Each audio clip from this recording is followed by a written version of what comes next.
Today is Wednesday, June 9th, 2021. Coming up on Roland Martin Unfiltered, one of the biggest critics of Senator Joe Manchin has been New York Congressman Mondaire Jones. He joins us to break down why Manchin is absolutely clueless and is lying about the voter bills that Democrats want to pass in the United States Senate. Mitch McConnell, the Grim Reaper, says he opposes the John Lewis Voting Rights Act. Yeah, no shock. Florida Congresswoman Val Demings has officially declared her candidacy for the United States Senate in Florida. In Atlanta, former Mayor Kasim has filed the necessary paperwork to run for mayor again. Also, we'll break down the difference between HR1, the For the People Act, and HR4, the Voting Rights Act. Folks, also, Georgia's black pastors will head to D.C. next week to persuade senators to support the John Lewis Voting Rights Act. And Stacey Abrams' group Fair Fight Action is launching Hot Call Summer to mobilize young voters around the For the People Act. And anti-racism activist Tim Wise will join us to talk about white fear at Fox News. Oh my goodness, y'all, they are so scared of black folks. Plus, in Tech Talk, you'll meet a former rapper who developed an app called Healthy Hip Hop. It's time to bring the funk. I'm Roland Martin Unfiltered. Let's go. He's got it. Whatever the biz, he's on it.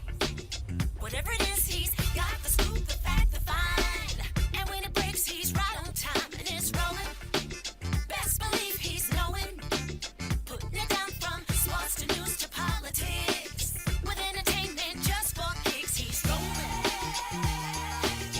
It's on go, roll, y'all. It's Roland Martin, yeah. Rolling with Roland now. He's funk, he's fresh, he's real, the best, you know he's Roland Martin now.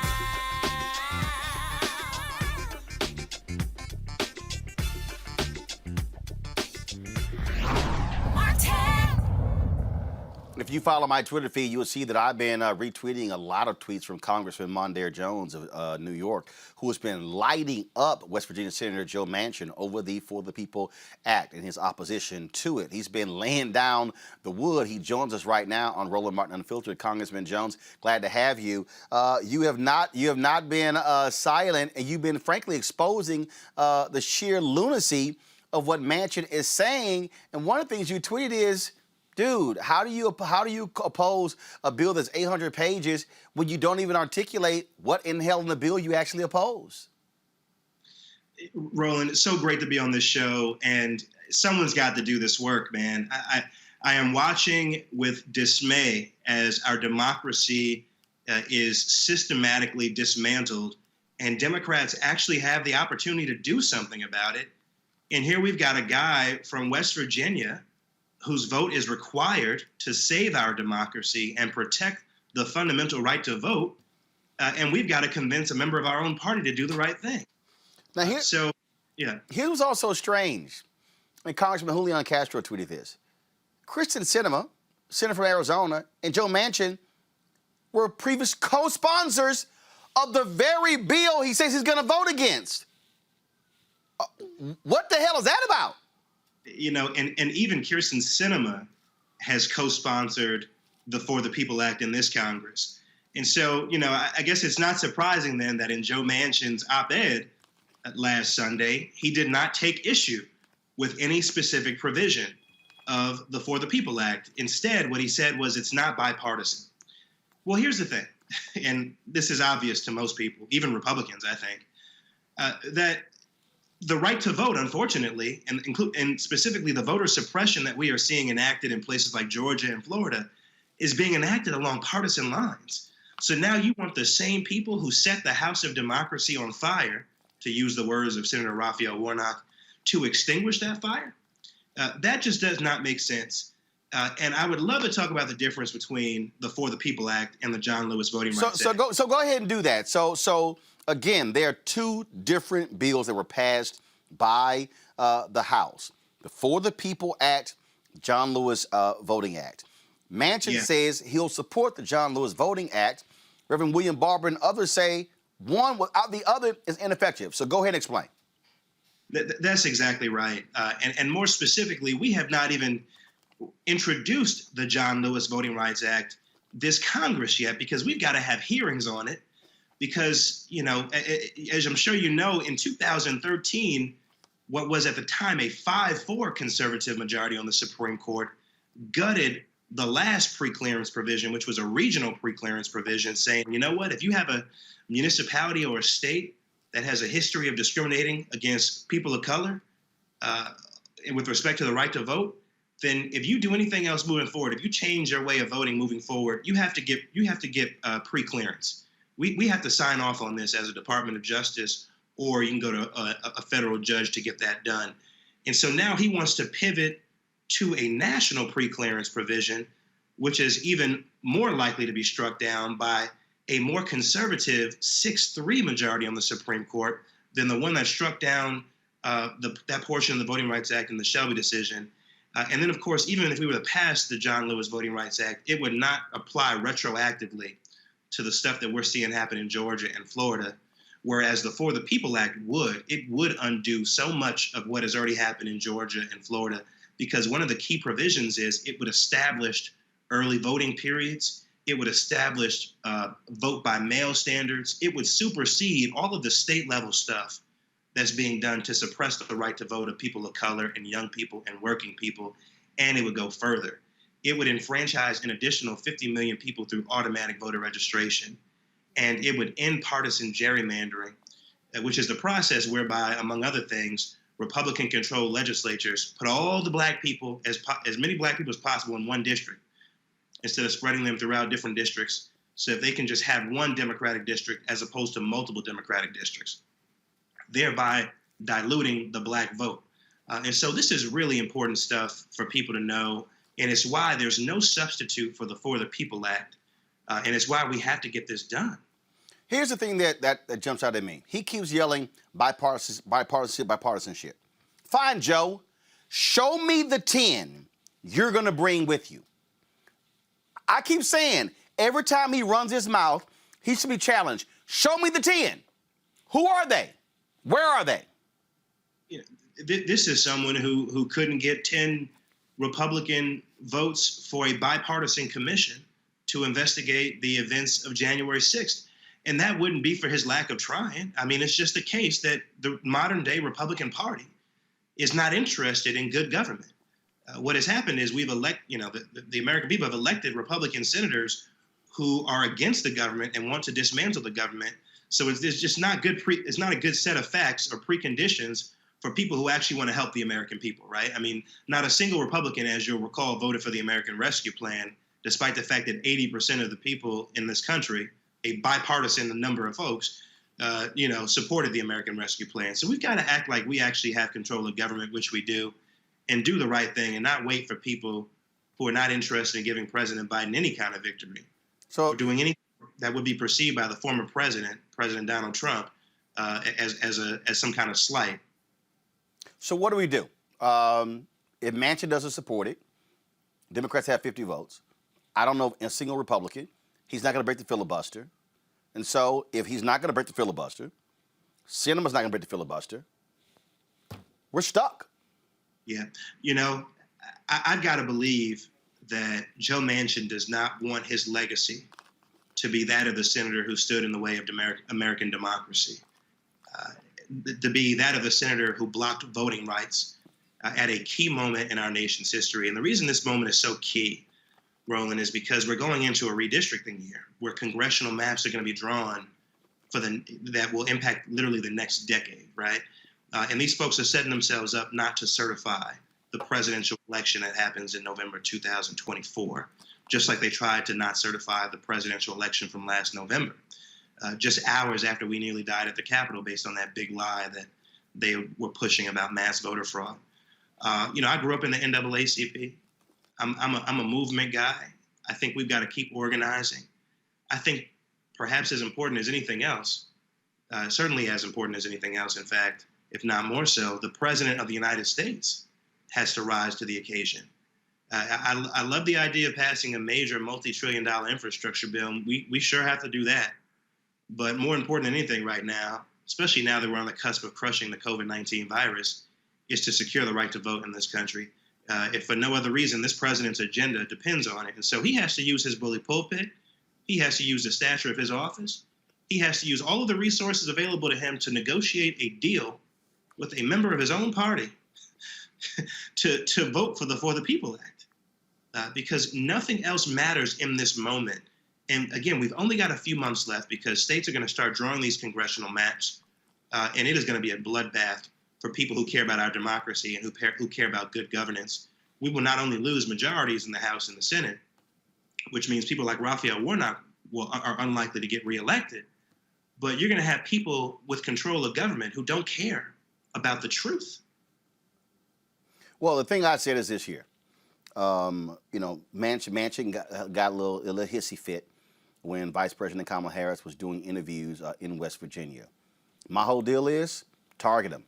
Go after him hard. In fact, I say send her down to Harper's Ferry, and give a speech touting John Brown and the importance of voting rights. I say President Biden go to West Virginia yourself and give a speech. I mean, it has to be in your face, because otherwise, and Manchin also lied.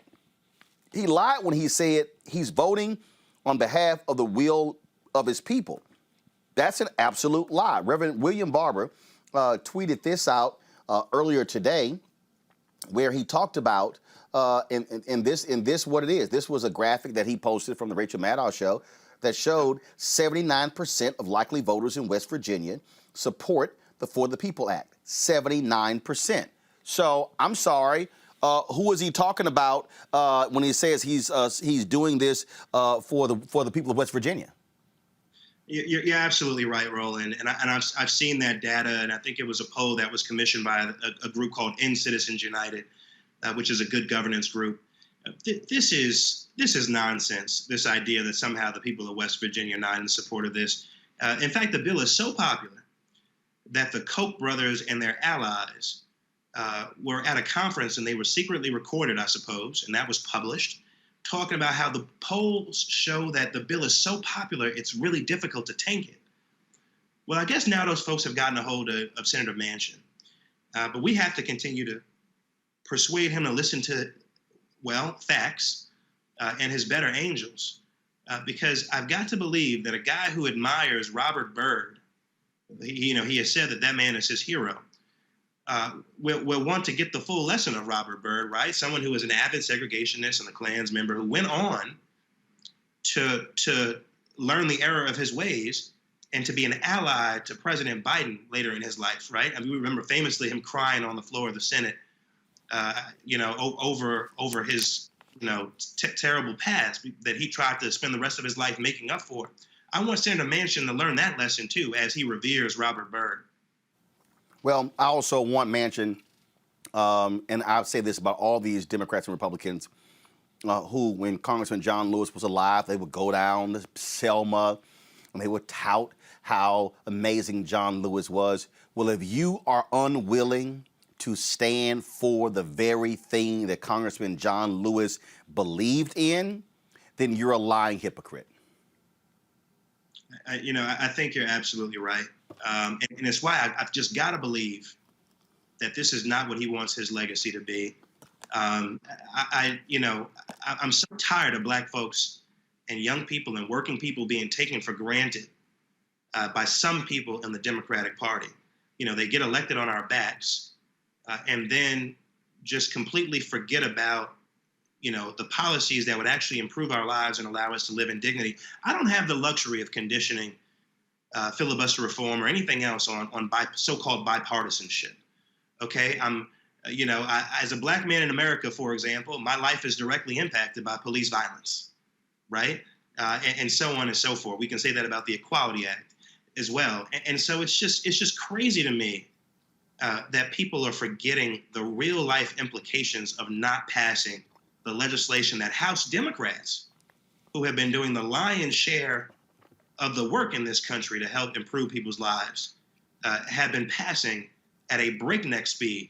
This is a Senate problem, and it is a White House problem, and we need the White House to finally rise to the occasion and do right by the American people. And not just say at a speech in Tulsa, 2 senators, no, name them. That's what must has to happen, all right? Congressman Mondaire Jones, we certainly appreciate it. Thank you so very much. Thank you. Take care.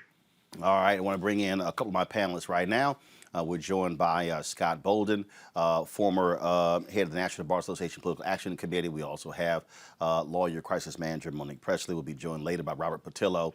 Robert, who is hanging out right now on Black News Channel. Robert, come over here where people are actually watching the news. All right, y'all, let's go right to it. Scott Bolden, I want to start with you. First and foremost, the pressure, putting the pressure on Manchin. Look, he doesn't like national pressure, but this is where, to me, you got to put pressure on him from people who are from his state. Earlier, I mentioned Reverend Dr. William J. Barber. They had a Moral Monday discussion that took place on Monday, and this is Pam Garrison, who's with the Poor People's Campaign for West Virginia, and she just cut right to the chase. Watch this. My senator talking about compromise, and I wonder, what reality is he in? Does he think, is he that delusional, or does he think we are that stupid? You got to have somebody to compromise. We've had 13 years of Mitch McConnell saying, no, you can't have a living wage. No, the Grim Reaper I am. Let your bills come here to die. I don't care. And now the senator that I put in there that comes here and says, I can relate to you poor people, and looks down at his nose at me with pompousness and don't hear what I'm saying. Yeah, he'll let me sit there and say what I say and pour my heart out.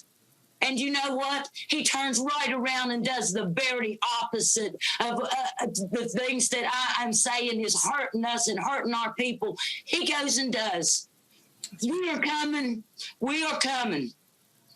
And I'll tell you what, my fellow Americans are coming with me. We don't need guns. We've got morals. We've got justice and a constitution that they have stomped on. And this is my constitution and my country I'm fighting for.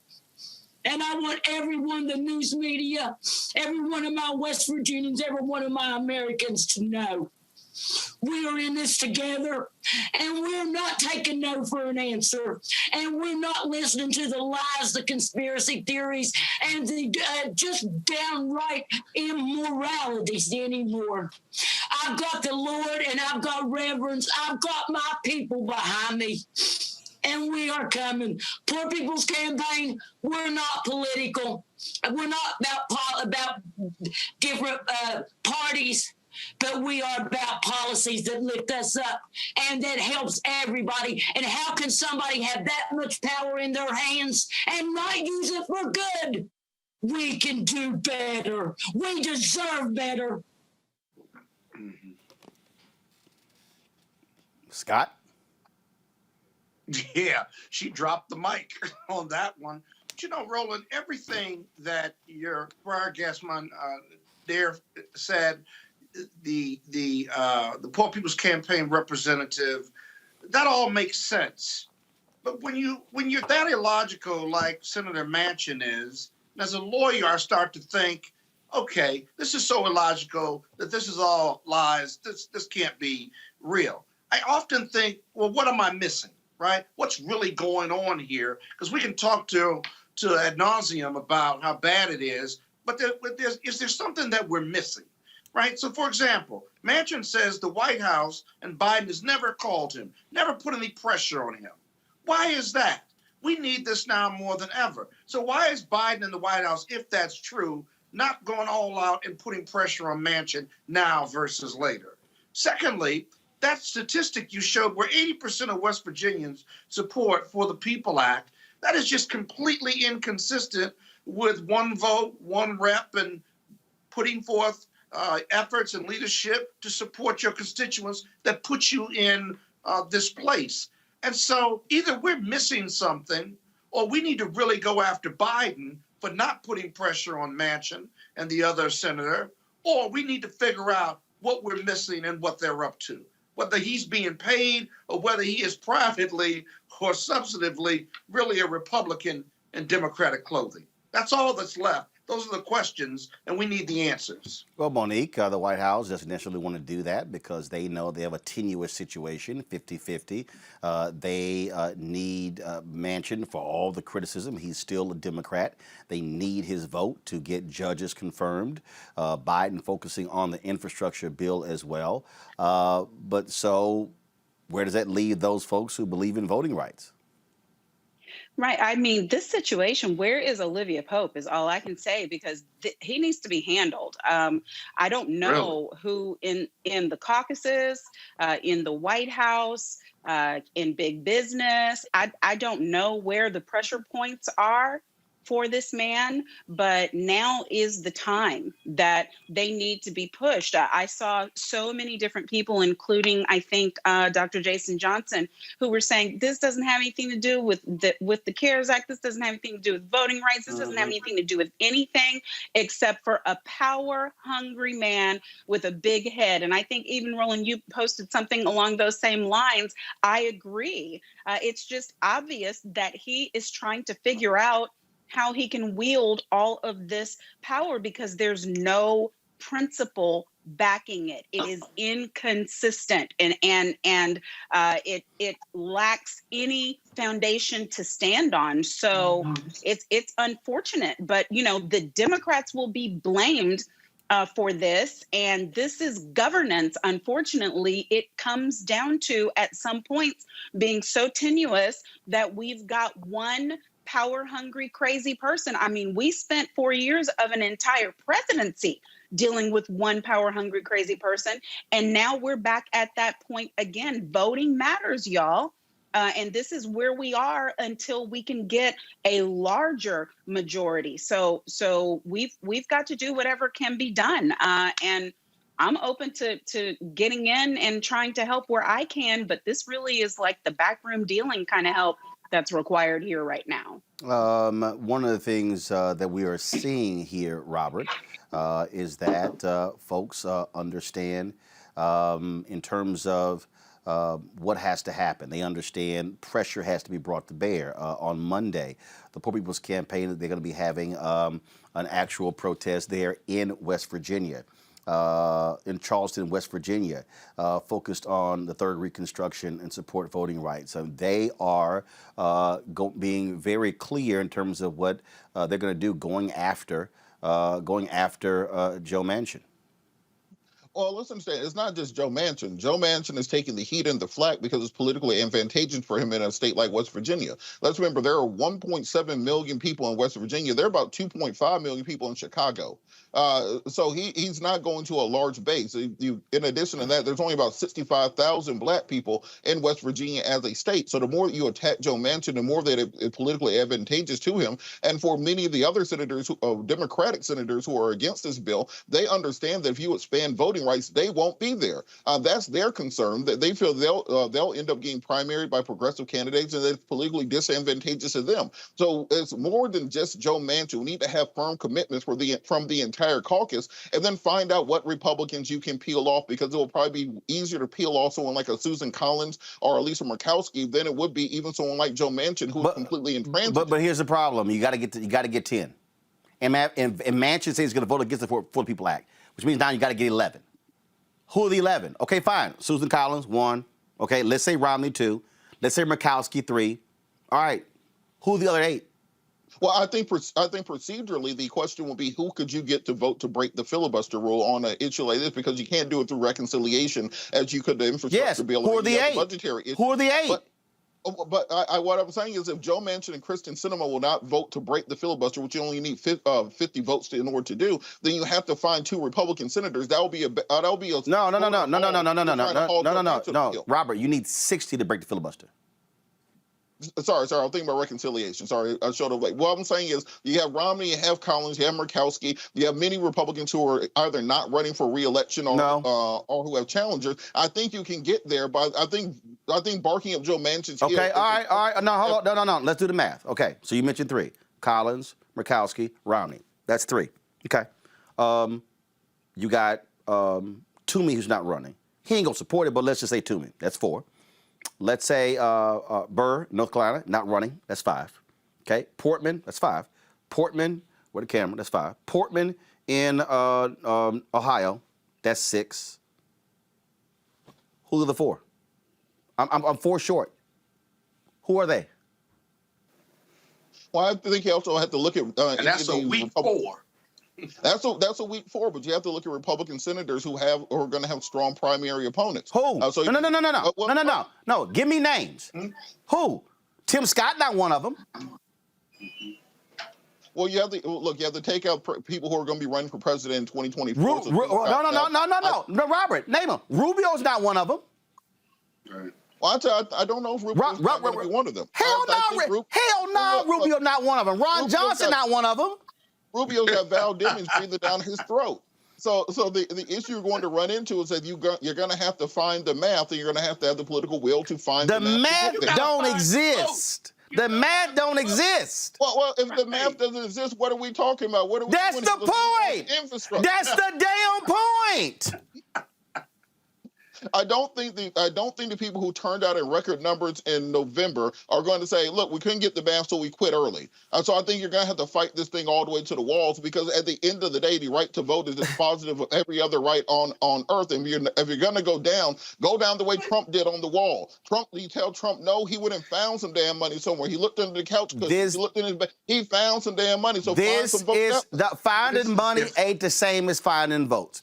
The difference here is this. The only option, okay, I had Derek Johnson on yesterday. He's talking about, hey, we might pursue a path. Fine. Joe Manchin ain't shown he's even willing to actually sponsor a bill. Here's the whole deal. The only path, and I know people may say, man, I don't know, Roland. This is real simple. You got to win North Carolina. You got to win Pennsylvania, you got to win Ohio, and you got to win Wisconsin. Okay, Florida's going to be tough. We're going to talk about Representative Val Demings in a second with Glenda Carr and Melanie Campbell, but you got to win those 4. You win those 4, you protect Mark Kelly, you protect Raphael Warnock. Guess what? Now you got 54. Now you can tell Manchin, go sit your punk ass down. Now you can break the filibuster, and now you can move forward. But at the end of the day, it's the numbers. And this is the problem with people. This is why they don't want D.C. statehood, because they do not want 2 senators from D.C. This is why they actually do not want statehood for Puerto Rico, because then that'll be 2 as well. And so that's what you have going on here. And so they do not want to fight for it. And so, again, all I say is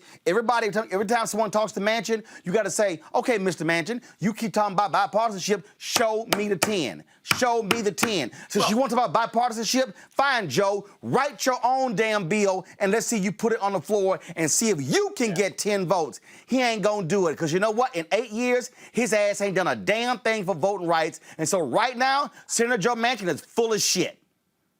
Yeah, Roland, it's worse than that. When you ask Joe Manchin, I've watched this several interviews, when you ask Joe Manchin about that very issue, where are those 10? He concedes he doesn't have that 10, but what he won't concede is that the fight for bipartisanship, and he's the only one fighting for it, because Republicans aren't fighting for bipartisanship whatsoever. Yes, it's BS. Joe Manchin. No, Scott. Joe Manchin is talking to his Koch-funded donors. It's BS. He knows he lying. He know ain't no damn bipartisanship. You just had Republicans wouldn't even support equal pay for women. I mean, come on now. Yeah. It's just exactly. Look, no, I was reporting what he said. Well, he lying. He lying. He can't show you 10. And here's the whole deal. Put up a shut up, Joe. Put a bill. Where is the White House, Roland? They need other votes. Because you can do both. Why can't you do both? Because the White House is not going to press him, because there's a fear. What if he decides to flip from Democrat to Republican? Then guess what? Scott. I'm trying to tell you. Scott, here's the deal. If Senator Joe Manchin flips from a Democrat to Republican, Mitch McConnell now is Senate Majority Leader. That's how tenuous. They do not want to. The White House does not want to push Joe Manchin into a corner. That's why, which is why that white woman with no teeth from West Virginia, who was and I'm being serious. Folks like her, That's why Reverend Barber, what they're doing, they got to mobilize those broke, poor white folks in West Virginia and put it on his ass at every turn. Yeah. Speaking of put it on his ass, that's what we want to see Congresswoman Val Demings do to Senator Marco Rubio in Florida. Today, she had not officially announced that she is running for the United States Senate. She dropped this video.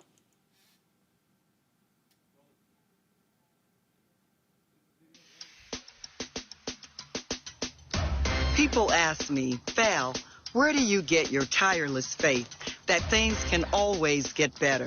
I got it here in Jacksonville, Florida. When you grow up in the South, poor, black, and female, you have to have faith in progress and opportunity.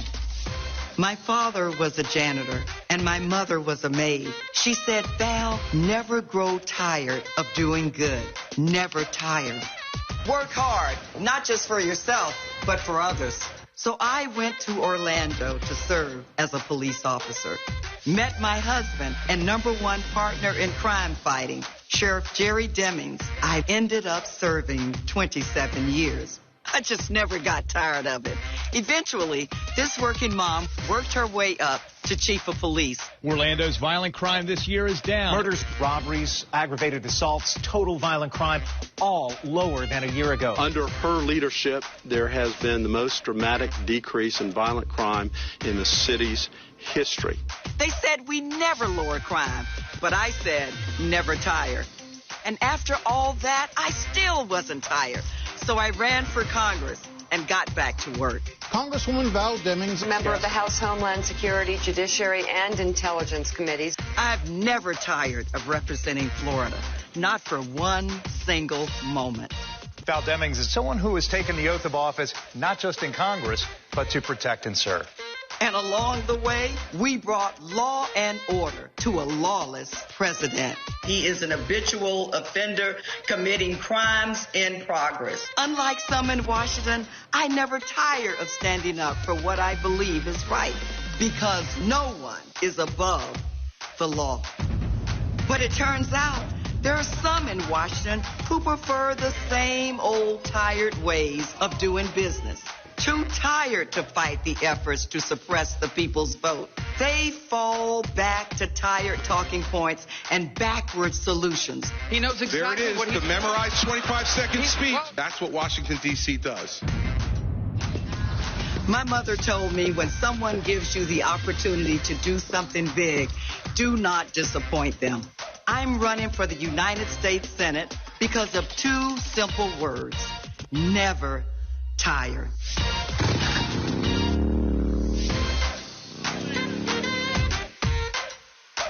Over the next few weeks, I hope to share more of my story with more of you. It's a simple question.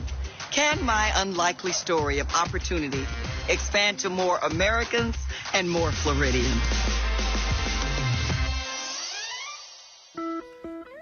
Joining us now is the President and CEO of Higher Heights for America, Glenda Carr, and Melanie Campbell, the Executive Director and Chief Executive Officer of the National Coalition on Black Civic Participation. Glad to have both of you. Melanie, folks, look, it's going to be a tough fight. The reality is Senator Marco Rubio, very popular in Florida. That state has gotten redder. Donald Trump won that state in 2020 and 2016. But of course, in the previous election, Andrew Gillum came within 30,000 votes of defeating Ron DeSantis for governor. One of the, when you look at the numbers there, Broward County as well as Miami-Dade County numbers have been awful when it comes to Democratic turnout, especially black turnout. And so what do you think it's going to take for Congresswoman Val Demings to topple Senator Marco Rubio in Florida? Roland, you're asking me? I'm so sorry. Yes. Oh, thank you. I'm sorry. First of all, thanks for the invitation, as always. What it's going to take is going to be turnout, right? Florida is very, that's the state, this is where I grew up. But the diversity of Florida is real. So you have a 13% black voting age population in Florida, but you have a diverse state with many folks from many other parts of the world that are here in Florida. So it is going to be about turnout. And I think that, and this is just my analysis, and I'm not endorsing anybody because I'm a 501c3, so I'll say that up front. But the reality is that I think she has a fighting chance of winning, but it will be truly about turnout. You talked about those numbers, and we're seeing in the 2020, this particular year, turnout being lower in even some of the municipal races. So it's going to be a tough fight, but I think she has a good chance. And you think about the even though we haven't think about what has happened with the Amendment 4, you have a lot more people on the books, maybe not all because of the Republicans pushing back on it, but you do have a lot of room for new voters in the state, as well as and of course I would be remiss in not saying what the role Black women can play in helping her have a fighting chance. But I think she really does. And what I'm hearing, I'm actually in Florida, been in Florida back and forth for the last month or so. So there is a buzz on the ground in the places that I've been in about her candidacy. Linda, in that Andrew Gillum race, exit polls showed 18% of Black women voting for DeSantis. Some say that was all tied to the opportunity scholarships there. When we look at that state as well, Democrats have done horrible with Latino turnout. In the last election, the Venezuelan vote, the Cuban vote went strong for Donald Trump. And so it's going to take also putting together a real coalition there of Democrats in Florida. That state has been in disarray, the Democratic Party. And so with Congresswoman Val Demings, not only is she going to have to put together a strong campaign, she really has to lead the effort to repair the party in that state because of the problems that they've had over the past several election cycles. I agree. But one thing that is in her advantage is her official, as you know, people have, most people think that she had already announced, right? So she is officially announced today. And this is she has a long runway, not the longest runway, to be able to build the momentum in a sustainable campaign. And what that building blocks to a winning campaign starts in Florida. And so she certainly had, we are proud to have endorsed her on day one, Higher Heights, our political action committee, Higher Heights for America political action committee. And so in the state, she will need to get around and build a coalition of voters. And at the base of that coalition are Black women. And so we've seen over the last election cycle that Black women on the ballot, and particularly Black women at federal elections and national elections, will build not only the enthusiasm of Black women to prepare to vote, but to actually build the enthusiasm of Black women to organize their networks to the polls. And then she builds from that building blocks to build a diverse coalition of voters across the state. And then finally, it is also her ability to build the national momentum. We have seen that when you have a candidate that excites America, this is going to be one of the most expensive elections that we will see. We say that every year until we spend more money.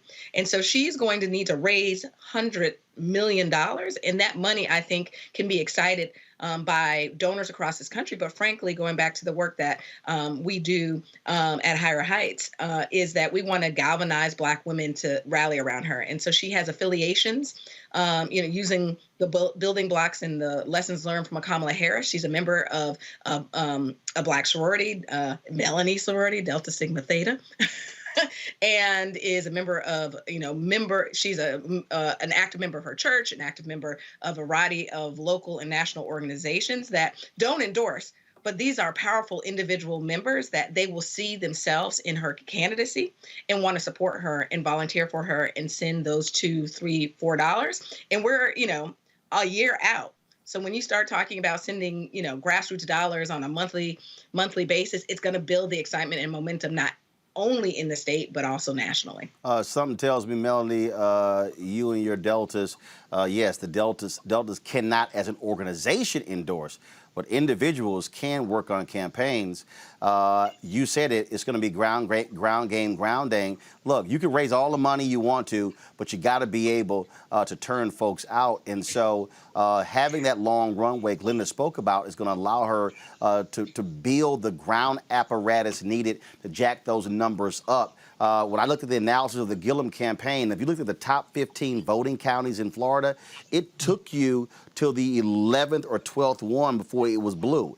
And so you had Republican counties turning out 65 to 75 or percent higher in terms of total turnout. And so she's going to have to cut into that, but also really get those blue counties to jack those numbers up.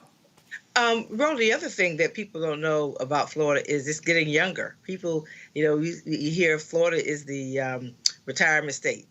First of all, it's getting too expensive for that to be the case if they don't change things around. But, when you look at the reality, those 18 to 53, young and not so young, they make up the majority of the vote. So that's the other thing about Florida demographics. 30+ percent, I think it's around 31, 32% are people of color, Black, Latina, and smaller number APIA community, Asia Pacific Islander community. But you're also getting a younger and younger demographic in the state. A lot of people are moving into Florida, and those demographic numbers are changing as well. So, as I stated, and Glenda, good to hear your voice. I can't see you right now, but I hear your voice. But I just happened to wear red today. Yeah, I'm quite sure.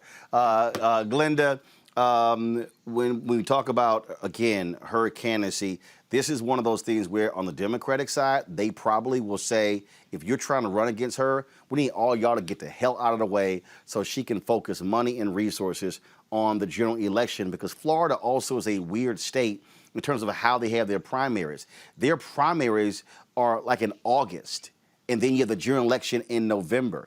Andrew Gillum talked about that, where he had spent all of this time, energy, and money to win the nomination, and then turn around, 2.5 months later and run in the general. And so clearing the field is going to be important to allow her to conserve dollars and focus like a laser on Marco Rubio.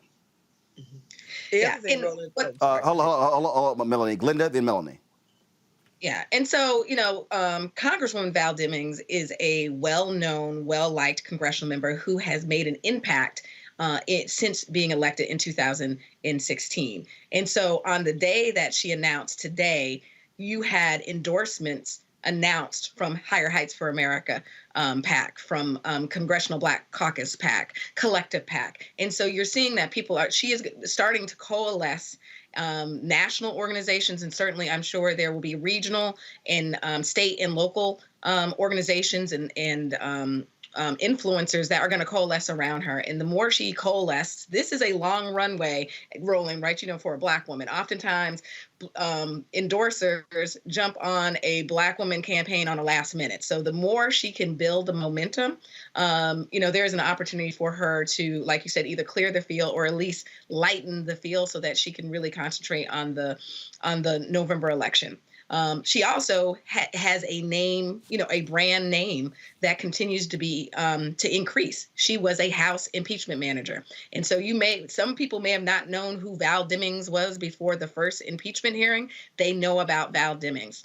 She also was on the short list for consideration for a potential vice president running mate for Joe Biden. And so she has not only a national name recognition, but certainly she has a name recognition in the state that puts her ahead of many other candidates. But more importantly, I think, when we get to the general election on one-on-one, she has that name recognition that then she builds that campaign infrastructure and the ability, ground game, to be able to get not only her message out, but her ability to talk to voters, both door to door, phone to phone, text to text, group to group.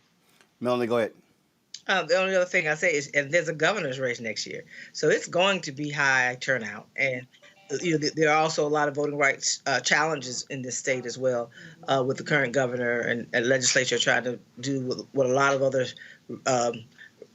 Republicans are doing, and it's just fact, and that is to suppress the Black vote and young people's vote. So there are some headwinds that she'll have to face as well. But also, I think it's going to be a very high turnout election because it's also a governor's race. All right. Linda Carr, Melanie Campbell, we certainly appreciate it. Thanks a lot. Thank you. Thank you, Roland. All right, let's go back to our panel. Scott Bolden, Monique Presley, and Robert Patillo. I'll start with you, Monique. This is going to be, again, a very, very tough race. Senator Marco Rubio is extremely popular in the state of Florida. And, of course, already raising money. It's going to be a ton of money raised, I dare say. I wouldn't be shocked to see Congresswoman Demings rake in the kind of money that went towards Beto O'Rourke or even Jamie Harrison in his race. But it's going to be, as Melanie pointed, it's going to be turnout. And this is where, look, you can raise all the money you want to, all the endorsements, but you don't win unless you have more votes than the other person, which means how do you get in those blue counties a turnout going from 57 and 59 to 68 to 72 to 75 or even 80?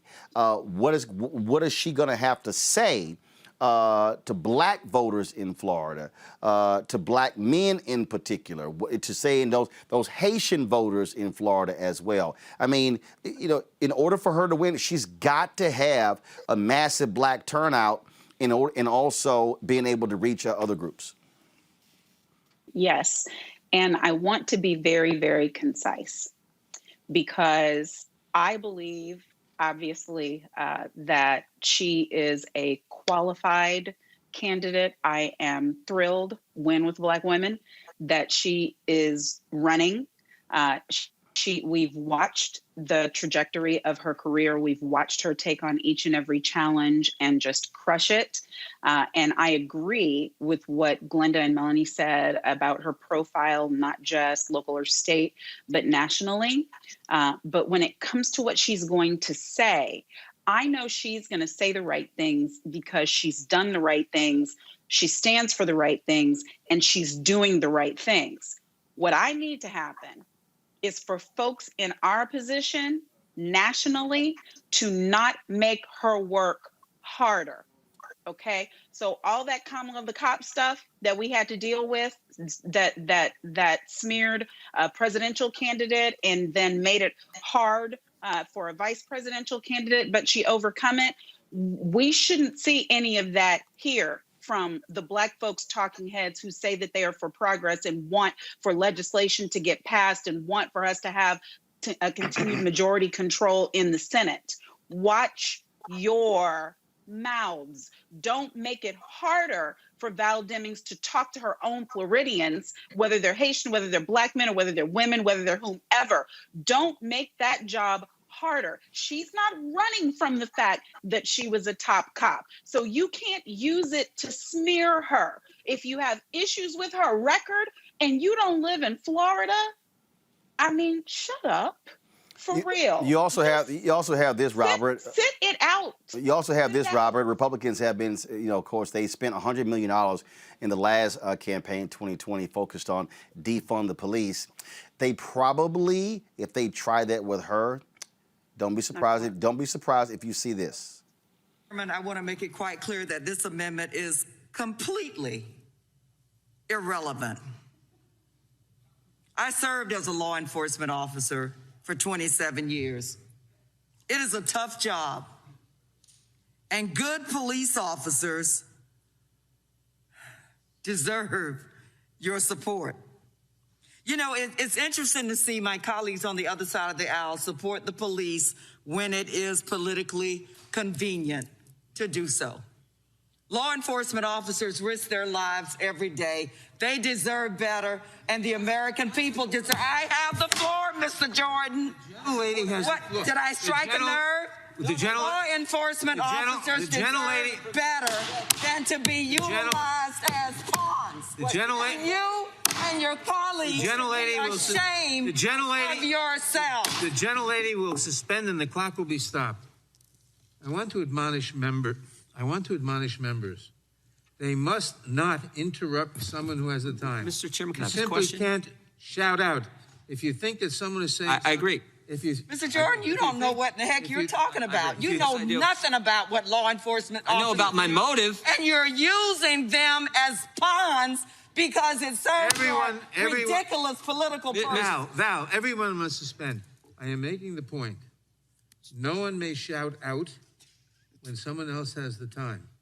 Not Mr. Gomert, Question, Mr. Chairman. Not Mr. Jordan. Nobody. Not Mr. Cicilline. Not Miss. Not Ms. Demings. He didn't do that.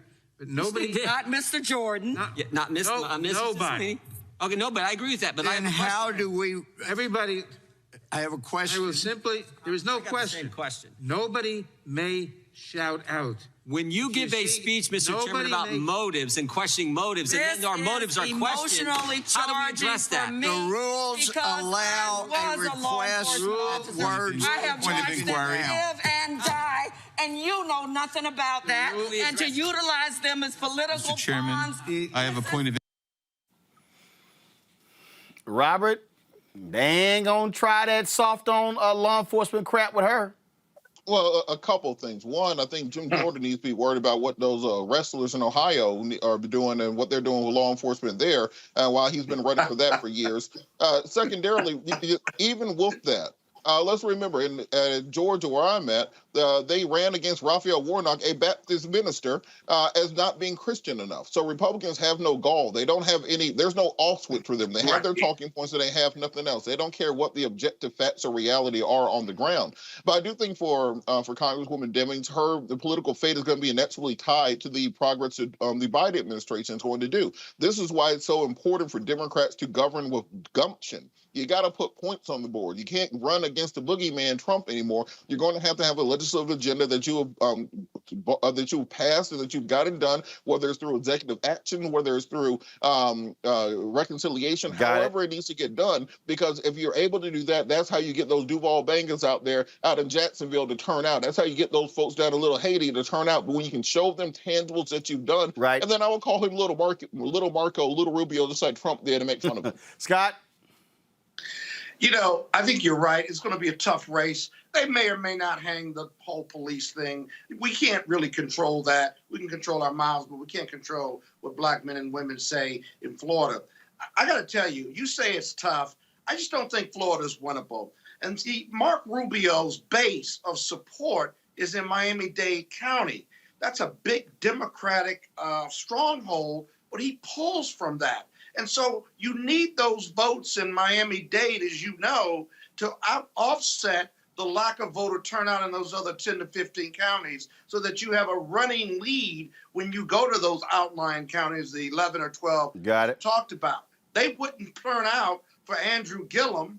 I don't know what the Democrats are going to do to get them to turn out this time, but I will tell you this. You got to worry about being able to raise money because I got to tell you, with Wisconsin, North Carolina, Pennsylvania in play, the Democrats have a better chance of winning in those other jurisdictions, in open Senate seats, than they do in Florida. I can tell you, Scott, the DNC and the DNC donors that it's worth that fight. And that's going to be a challenge. And here's the deal. She's going to raise more money from small donors than big donors, and that's going to be the key there. Folks, hold tight. Got to go to a quick. Got to go to too late. No, too late. You got to go to a quick break, folks. We come back. Ooh, crazy as white folks at Fox News. Why are they so scared of black people? Ooh, I can't wait to show y'all these idiots next. We'll be joined by Tim Wise to break it down. You're watching Roland Martin Unfiltered. Racial injustice is a scourge on this nation, and the black community has felt it for generations. We have an obligation to do something about it. Whether it's canceling student debt, increasing the minimum wage, or investing in black-owned businesses, the black community deserves so much better. I'm Nina Turner, and I'm running for Congress to do something about it. White supremacy ain't just about hurting black folk. Right. We got to deal with it. It's injustice. It's wrong. I do feel like in this generation, we've got to do more around being intentional in resolving conflict. You and I haven't always agreed. Yeah. But we agree on the big piece. Yeah. Our conflict is not about destruction. Conflict's going to happen.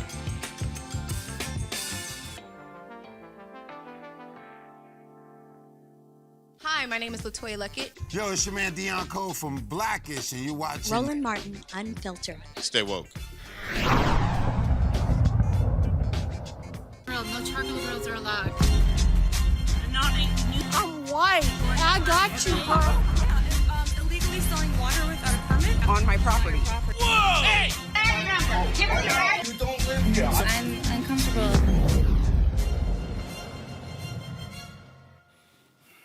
The leaders of white fear in America is Fox News and conservative talk radio. Folks, their newest boogeyman is critical race theory. You want to hear some idiotic stuff? Listen to these fools on Fox and Friends, Steve Doocy, Ainsley Earnhardt, and the village idiot Brian Kilby. Big difference between now and the 1960s. They're not acknowledging any improvement in our culture, the gains made, and how we're more equal, even despite our faults, than any other country. The other thing is, they're not only trying to raise up minorities and make sure the playing field is even, they're trying to take down the white culture. And they're wondering why, and this generation of Americans wonders, why aren't we all Americans? Why are we being marginalized on a daily basis on our gender, our sexuality, and the color of our skin? And it's not even subtle. It is actually out there. Sure. It is written in black and white. This is the big difference between other civil rights movements in our past. One, the first big one was a war. The second big one we saw in the streets, especially in the South. And this one we're seeing in the classrooms, and we've seen the enemy, and it's white people. And they wonder why people have a problem with it. It's pretty simple what most families in America, I think, are teaching their kids, and that's the golden rule, to love others as yourself. Don't see people for skin color. We look to the Bible in my house. We love everybody. Everyone was created by God. And we live in this great country where you can be anything that you want to be, and you can be an individual. This lady's saying they're not teaching them to be individuals. They're trying to instead lump them in as a group based on race. Sure. I want my daughter to know she can be autonomous. She can stand on her own 2 feet. She can be an individual and be exactly who she wants to be, and using the desires that God has given her to for a bright future. Well, you know, it is curious because it was just a couple of years ago where the United States of America elected an African-American as president of the United States. You know, the biggest entertainers, the biggest sports stars are African-American. Well, he mocked critical race theory. Well, he did over on CNN, absolutely. And we played that a little while ago. Oh, you gotta love the whiny white folks over at Fox News. Tim Wise, he joins us right now. Tim does all kind of anti-racism work. Tim, you've written a book. One of your books was Dear White People, and an open letter to white America. And clearly Fox and Friends host didn't read it. Well, no, they didn't. I mean, look, first, let's be very clear.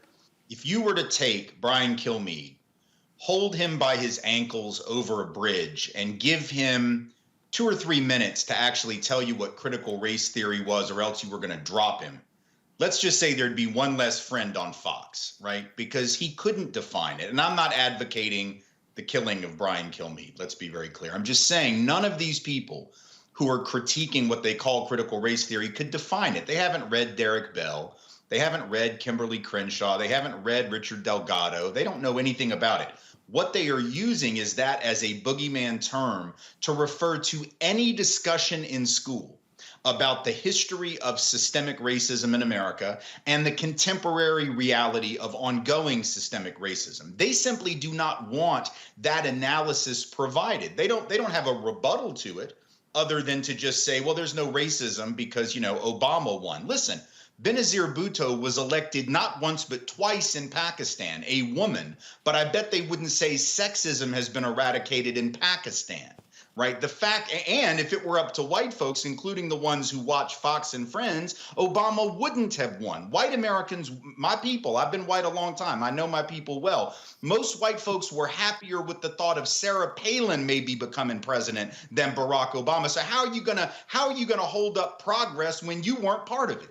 How are you going to brag about the progress we've made and then put a hat on that says make America great again, which means you don't think we needed to make all that progress because stuff was cool 50 years ago and 70 years ago? I mean, the contradictions are massive, but what they all tell us is that there is a group of white folks, probably the majority of white folks clearly, who are afraid of a counter narrative. We prefer the George Washington and the cherry tree history, even though that story was a lie.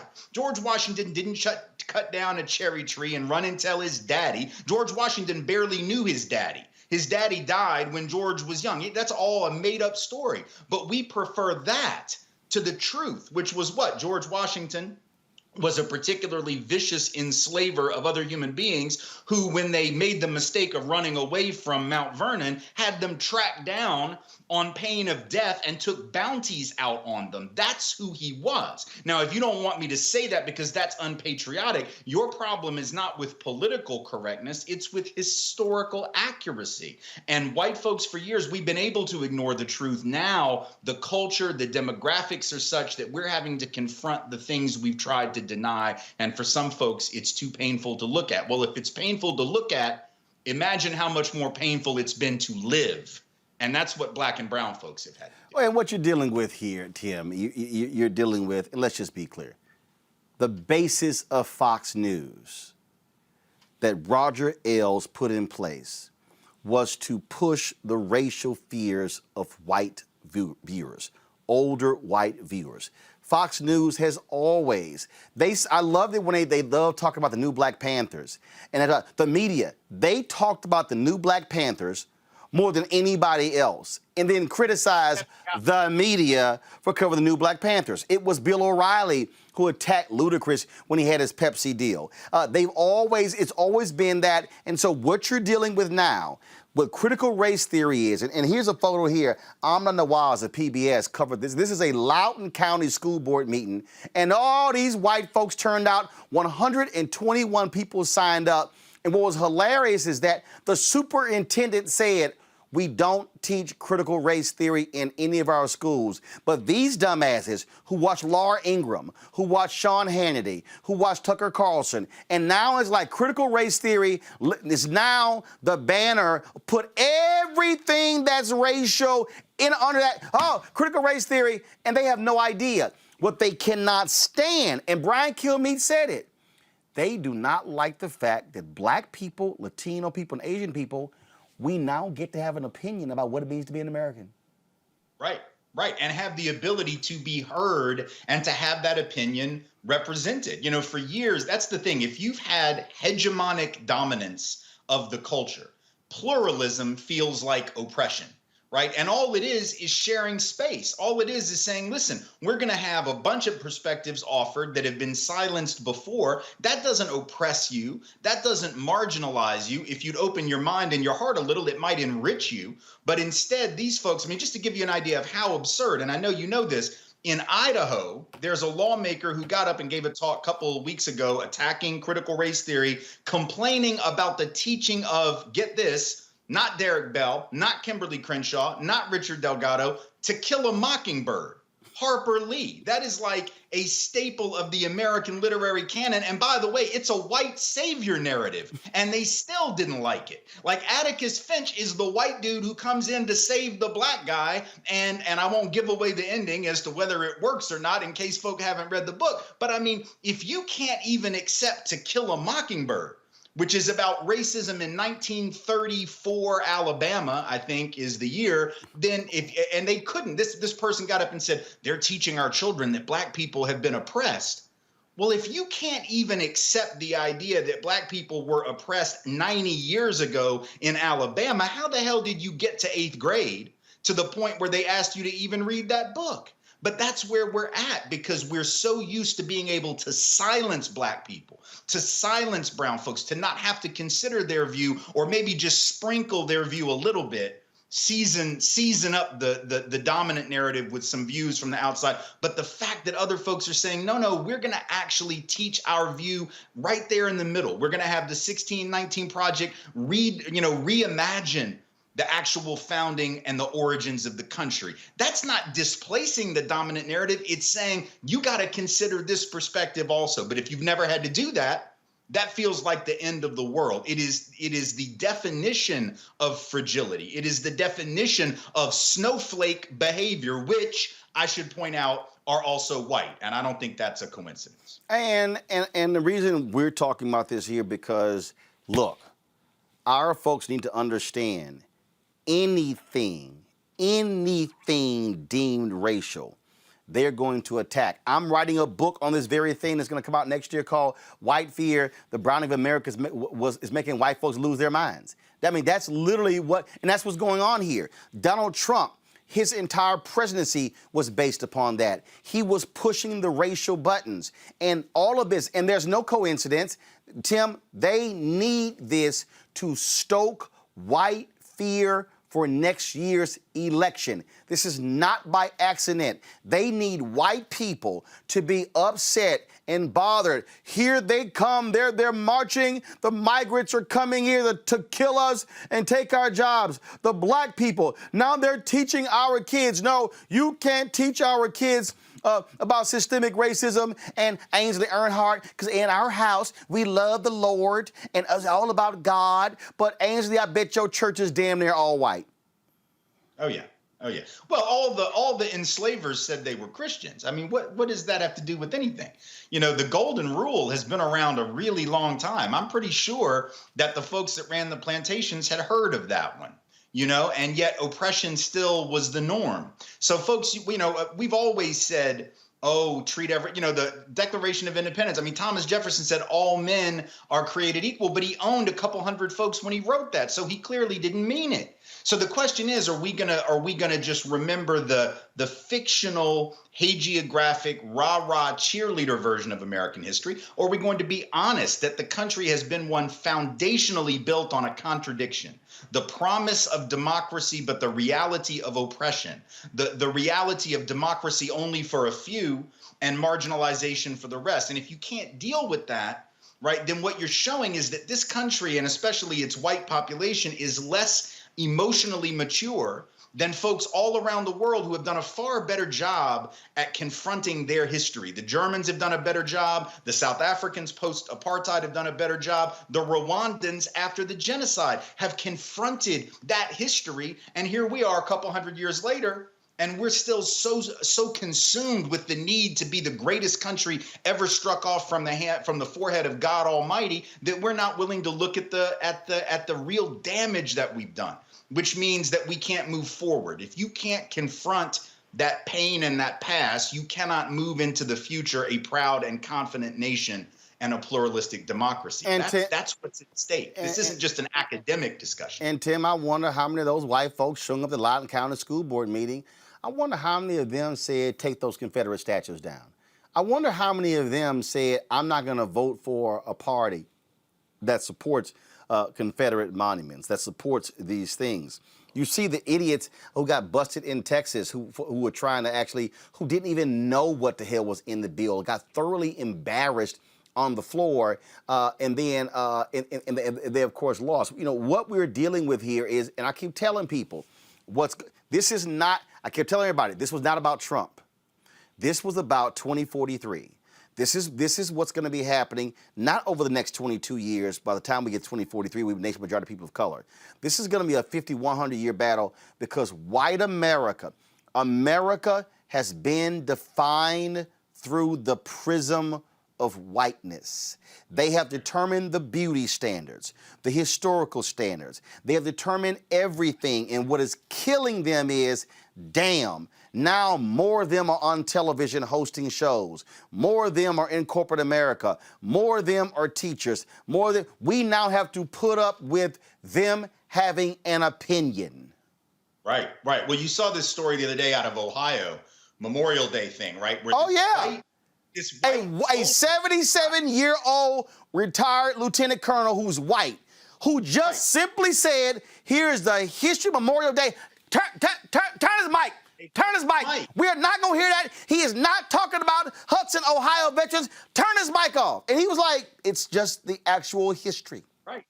I mean, if you can't even let the old white dude tell you the truth, then you know you're in trouble, right? They literally were so desirous of not allowing the centering of black people in any way that's positive. They don't mind centering black folks to be critical of black folks. They don't have any problem centering blackness to point out what they consider pathologies in black communities, families, and culture. But if you talk about the contributions of black people to this thing that you consider, basic to your reality, Memorial Day, oh no, we can't hear that.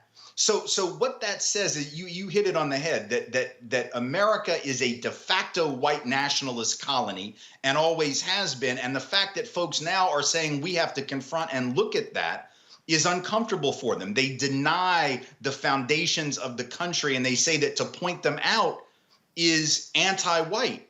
But what we're pointing to are the things that the founders themselves said. You know, I often point out the very first thing that Congress did after the Constitution was ratified, before they raised taxes. The first thing, number one, go ahead.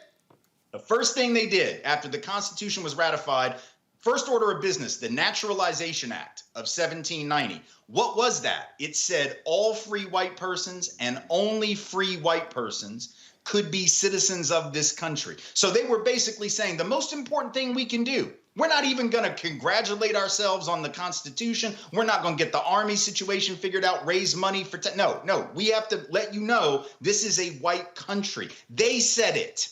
That's not Derek Bell saying it. That's not Kim Crenshaw saying it. That's not Richard Delgado, and it's not you and I. That's the founders of the country, the first lawmakers that said, yes, this is white.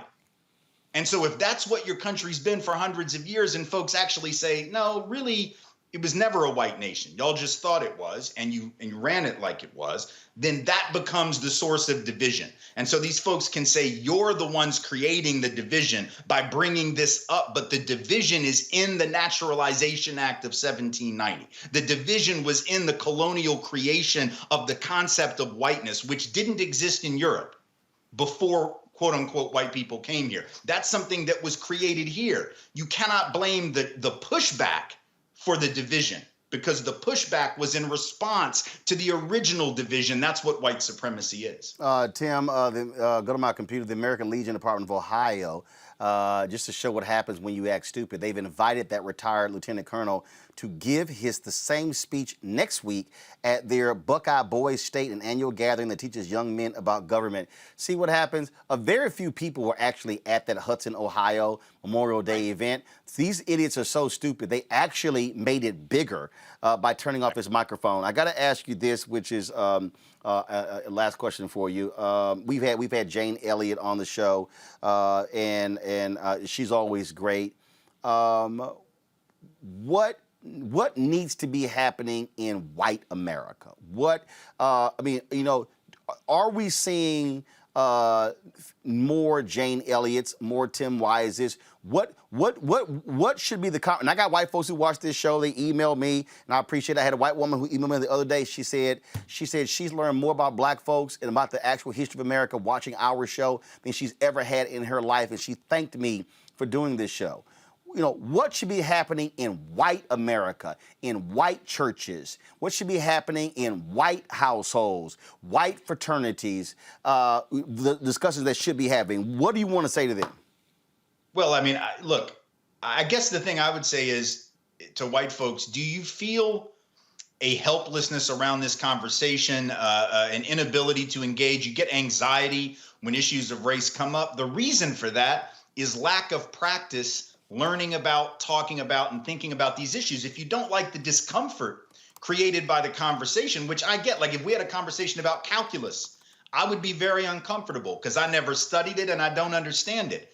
Same is true here for a lot of white folks never having to think about the issue of white supremacy as a system and its role in our own lives leaves us like the person that didn't take calculus. The problem is the only way you get better at it is to watch shows like yours, read the books that need to be read, and engage in the conversations. Challenge your family, challenge your colleagues, talk to your children. And if you're a child, talk to your parents, because sometimes the children are ahead of the parents in that regard. And ask some real fundamental questions about how did this church get to be so white? How did this school get to be so white? Why is this neighborhood so white? These are conversations that I had with my children. We would talk about this stuff from a very early age. Why are the Disney representations the way that they are? Media messages. What are the messages that kids pick up from all the media that they ingest? There's lots of places to start, but you have to do that if you're going to get the practice necessary to have dexterity in racial conversations and to really be able to do what we call race talk.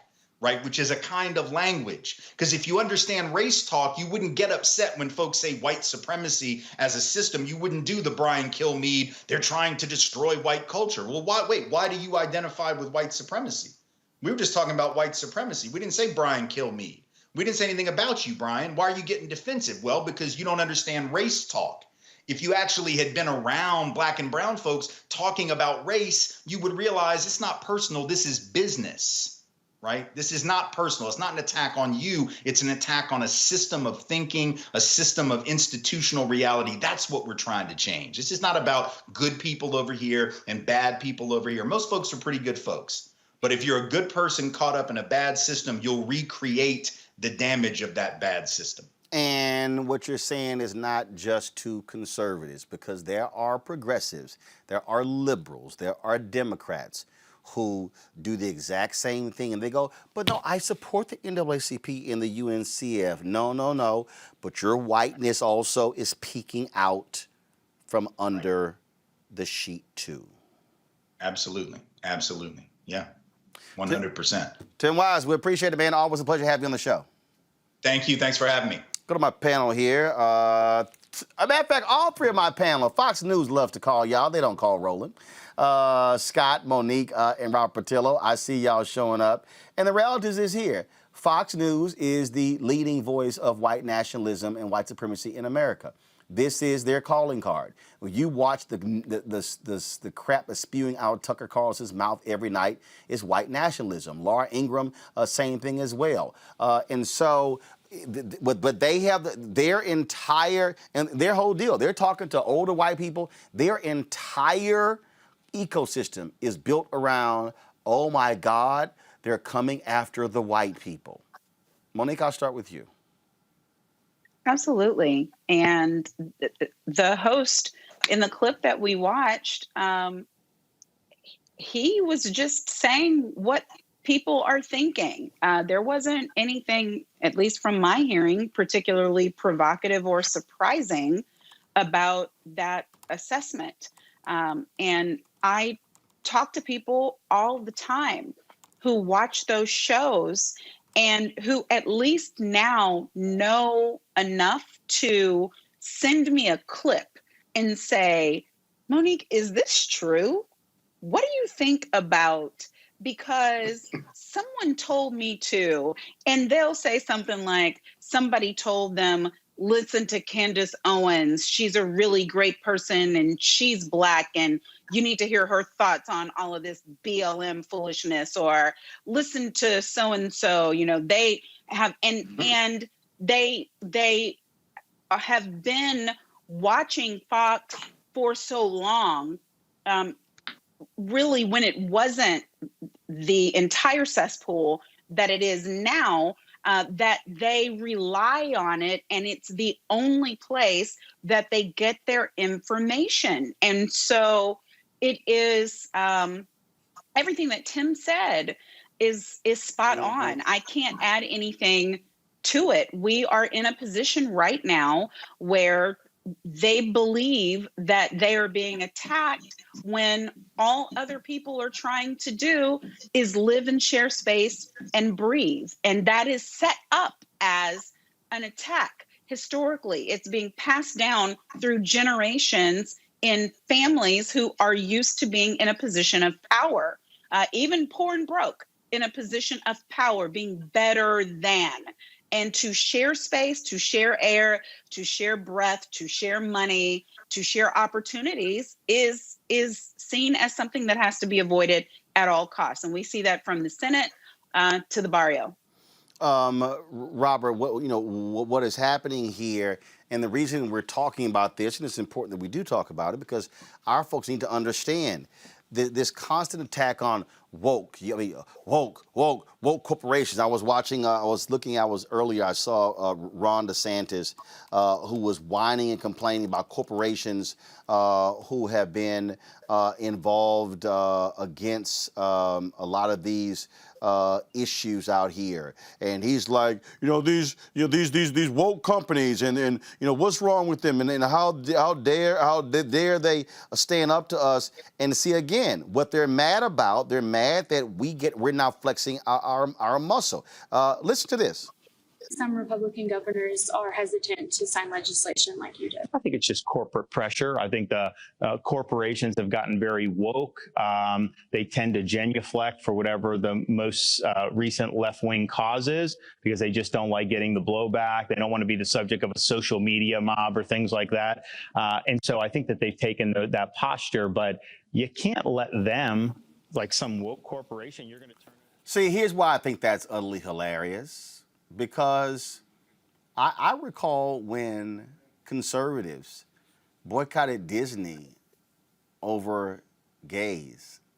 I remember folks on the right boycotting the Phil Donahue show, boycotting Shirley Jesse Raphael and all these other different shows. So it's amazing. I really crack up at the folks who complain about cancel culture who were experts at cancel culture. Well, to that point, Roland, remember when they were bulldozing Two Live Crew albums and everything else, and now they're complaining about cancel culture. But look, this is a long, ongoing discussion that we've been having. 711 AD, Tariq the Moor was completing his conquest of the Visigothic empires of northern Africa, and then crossed over the Straits of Gibraltar into southern what's now Hispania, and conquered Cordoba and many of the other cities, and then moved on up through the Iberian Peninsula until they came into conflict with Charles the Hammer, grandfather of Charlemagne. Since then, they have hated black folks and have been afraid of black empires, the Umayyad Caliphate, conquering their cities, destroying their civilization, teaching them to read, teaching them to write, teaching them to bathe. And they've created this narrative of blackness overtaking whiteness with their advanced technology and their advanced math. And that's why they've continued to subjugate over the centuries. You can look at even the Ottomans and their conquest of Vienna going into 1592 and other times when nearly all of Europe was destroyed. And, you know, there were times where the Arab empires and Northern African empires would send boats over and enslave people in Iceland, enslave people in Northern Europe, going all the way up until the 17th and 1800s. Because of that, they've created this narrative in their mind that they have to continuously oppress and keep down black people, because the minute that they have any strength, any power, any ability, the minute they learn who they really are, then they're going to stand up and turn right back into Tariq the Moor, and we'll be right back banging on those gates of Vienna, and there will be no Charles V or no Holy League to come save them. I sent you guys a text message in the group chat because I talked about this on Fox a couple days ago, and they get very upset at black people when they talk about who you really are, and they have no way of separating in their minds you having a conversation about what black people are and who we are and what we need, and you attacking whiteness and calling them racist. There is no middle ground for them. Either they are dominant or you are calling them a racist and you are something to be destroyed. So we have to start re-educating them from the bottom up. And the way that has to happen is we have to stand up for ourselves, speak up for ourselves, tell our true history, and not bow down and start scraping and bowing like Candace Owens and some of these others every time someone criticizes us. They adore a minstrel show that echoes what they say and attacks black people. They adore Candace Owens. They have loved a Larry Elder, a Jesse Lee Peterson. They just love a Brandon Tatum. Then, of course, now you have Leo Terrell just embarrassing himself on a nightly basis on Fox News. They love that because it's like, see, they said it, and now we can quote them. Now we can quote them and see, those are the good blacks. They're the good blacks. See, they're the we can invite them to dinner. Honey, you can marry one of them. No. Well, but look, Roland, they fit that narrative, right? They fit that narrative. But let's take it even a step even deeper. That fear that you're writing about in your book, the reason, in my opinion, white people fear 2043 so much and don't want to give up anything and want to suppress the black vote is because their whole narrative and existence tells them that if we become a country of color, that black people, watch this white supremacist thought process, that if they're not in the majority, that black people are going to treat them the way they treat black people or have treated black people because that's all they know. All they know is that oppression. And last time I checked, I don't really think there are black people out here in mass who hate white people because of their color. They may not like white people because of how black people have been treated and oppressed for 400 years, but it's not rooted in the desire to fight them or to oppress them because we've been oppressed for 400 years. The reason they won't support legislation for HR1 is because they know if they support that and that gets passed, most of them believe that they will never win another federal election ever again. And the irony is that this is all about democracy, one man, one vote. That legislation shouldn't be offensive to anybody, but they're consumed with power and holding on to it because they know 2043 is coming. It's a concession on their part as you walk through the analysis. And so the hypocrisy of it all is just offensive, but they're not getting out of their comfort zone. Their white narrative is what that narrative is.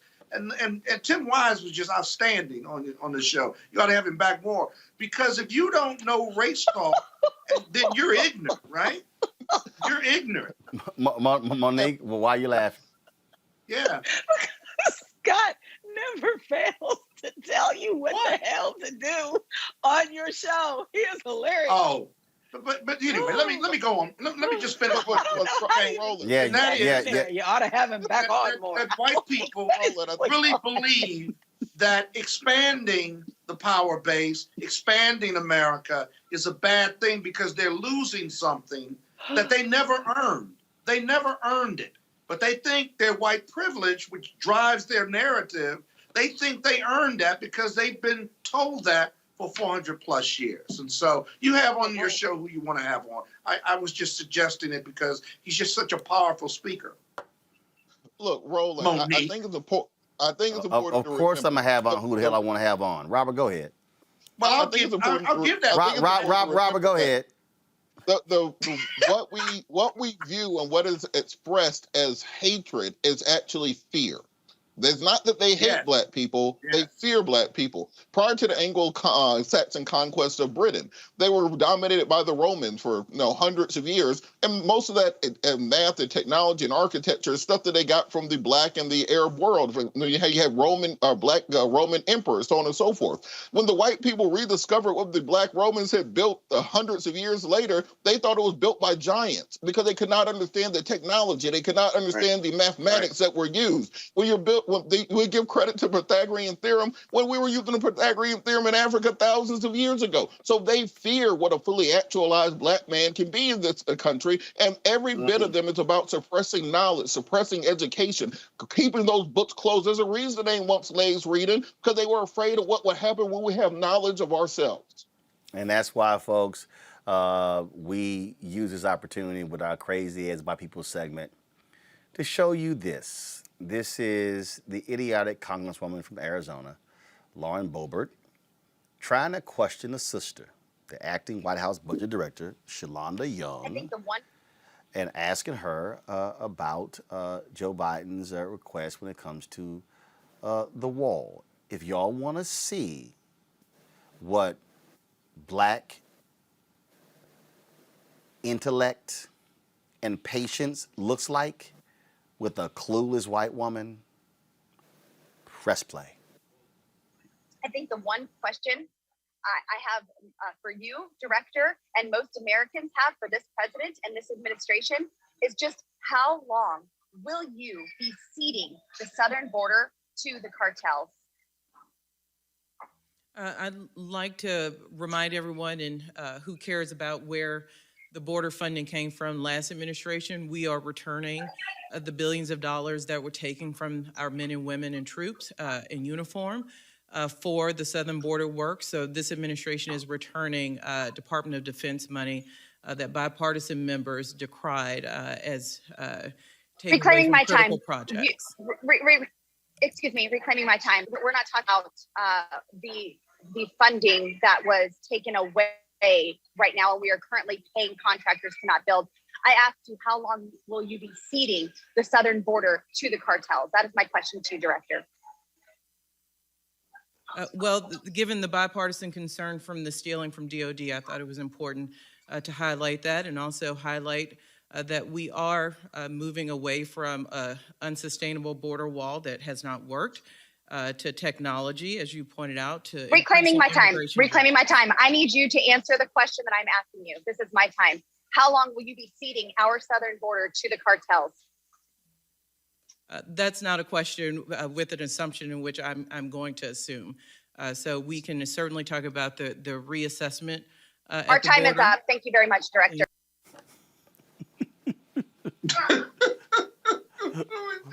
Monique Shalana was like, let me know when this child done. I'm just gonna dispatch her real quick. Go on ahead. Right. I mean, she's saying I can't even try to answer this question because there are all kinds of assumptions in it that I'm not going to go along with in order to answer it. But I mean, these are just not they could at least send out the best or the brightest. But I do get it that with the Marjories and with the Laurens of the world, the stupidity is part of the draw because the people who follow them do not like smart people. They don't like intellectuals. They don't like well-educated. They relate to people who they think they can identify with. And that has always been lost on me because I am interested in voting for and having people lead me in any area who know more, have gone farther, who've studied harder, who can do things that I can't do. I mean, that's the whole point in leadership. But that is not what the masses who follow these people are interested in. They are interested in something that is very much like them. Yeah. And so, folks, we just need to understand what's at play, what's going on, but y'all need to understand the strategy. What we're seeing is deliberate by Fox News, OAN, OANN, Newsmax, and all the conservative talk radio. And this has been the case since Rush Limbaugh and all of them. By design, they have to stoke white fear in order to keep the racket going. That's what Ann Coulter has always done. That's what Laura Ingraham does. Megyn Kelly loves trying to run her mouth commenting on stuff. Megyn, you played the exact same game too, because you were a part of that Fox News ecosystem. That is what drives the Fox News engine. Folks, you just got to understand the game that's at play. And so we're going to go to break. We come back. We're going to talk about Kasim Reed, who is, of course, announced who's planning to run for mayor again. Shirley Franklin, previous mayor, she ain't too keen on that idea. Also, we'll talk with our Tech Talk segment, where we talk with African Americans who are in the technology space. That's next. Roland Martin Unfiltered. Hello, I'm Nina Turner. My grandmother used to say, all you need in life are 3 bones. The wishbone to keep you dreaming, the jawbone to help you speak truth to power, and the backbone to keep you standing through it all. I'm running for Congress because you deserve a leader who will stand up fearlessly on your behalf. Together, we will deliver Medicare for all, good jobs that pay a living wage, and bold justice reform. I'm Nina Turner, and I approve this message. Before Till's murder, we saw struggle for civil rights as something grown-ups did. I feel that the generations before us have offered a lot of instruction. Organizing is really one of the only things that gives me the sanity and makes me feel purposeful. When Emmett Till was murdered, that's what attracted our attention.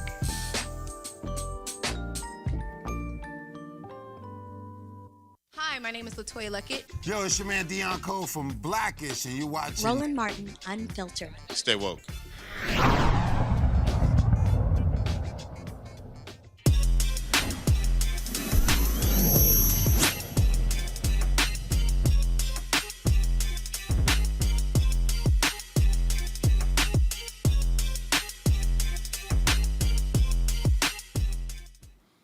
All right, folks, Healthy Hip Hop is an app with a platform for kid-friendly hip-hop music production and songwriting. The music highlights concepts that will inspire children to learn healthy habits, such as learning to use the toilet, healthy dieting, and positive affirmations. The creator of the Healthy Hip Hop app is Roy Scott. He joins us right now. Roy, how you doing? I'm outstanding. Thank you so much for having me. All right, so where did the idea for the app come from? Well, it really started because I was deep in hip hop as far as being like an artist, a gangster rap artist, but then had my light bulb moment when I noticed my son, Justice, he was about 4 years old. He was repeating my music word for word. That music promoted drugs, violence, misogyny. And that was just my light bulb moment. I couldn't be this kind of influence on my son or anybody else. And that inspired Healthy Hip Hop. And we evolved and grown into a tech company. Wow, so you had that particular light bulb moment. And so when you begin to put all of these things together, I mean, obviously the lyrics was one thing, but you've looked at just multiple ways of defining health. Right, so it's really the overall health of the child. We're about the whole child development. So we know that music is very influential on kids, on people, period. It impacts mood, behavior, attitude. And so especially hip hop, it is the most consumed and most influential genre in the world right now. And we just found a space where it's not specifically being used, geared towards kids. And so this is a niche that we really thought we could fill the void of, creating culturally relevant hip hop that's not watered down, a real authentic experience, but that is really safe for children and families. And so obviously you also talk about dieting as well. That's interesting. Absolutely, because again, it's about taking care of your mental and physical health. So we want to reach kids at a very early age with these positive messages to teach them about, making healthier food choices, being more physically active, and being able to positively contribute to society. How many downloads have you had thus far? So right now we're right over 6,000 active users on the app. We're still in what you would consider a public beta. The app is live on both iOS and Android, but still really testing it out and getting a real feel for what's getting the most engagement, doing some deep customer discovery on what parents are willing to pay for and teachers. And so we're getting prepared for a full launch this coming fall, but right now you can still download the app on both iOS and Android. Questions for my panel. I'll start with you, Robert Patillo.